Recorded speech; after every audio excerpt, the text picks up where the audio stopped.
Click on Optimization to open Optimization. Select Optimization Tasks to import. Open the document to be imported workpiece. Information corresponding to the data column, such as materials in the material corresponding software. Select the data start line. Click Enter.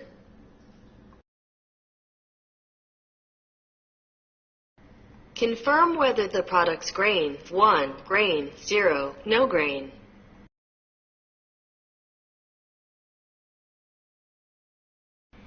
Confirm raw material information.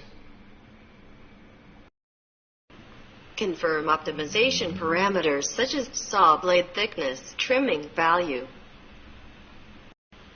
Click Optimize to optimize product layout. You can view the optimized layout in the list. Click Perform Processing, send to the machine software.